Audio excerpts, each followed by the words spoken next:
is political, but not party political. Ms. Dalton says until there's appropriate levels of resourcing to core public services like education and healthcare, people will continue to miss out. The head of the PSA union says Judith Collins needs to stop playing politics and support employers to return to the bargaining table.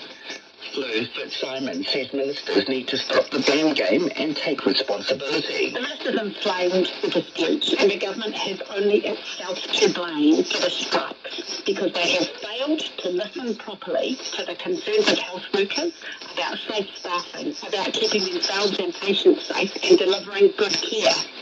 Flo Fitzsimon says health funding is a political choice, and the current government is making the wrong choices in underfunding health, whilst giving tax breaks to landlords and tobacco companies. Met Service is warning most of New Zealand will be hit by two severe weather systems this week, the first of which arrives today. Much of the South Island is under heavy rain and wind warnings, along with the bottom of the North Island. Heavy rain is forecast to be heaviest on the western side of the Alps, but Canterbury and Otago are also expected to see downpours. Met Service says a more volatile weather system is expected on Thursday for south and central New Zealand, with more warnings issued closer to the time. In world news, thieves have broken into the Louvre Museum in Paris and stolen jewellery that France's Interior Minister described as priceless.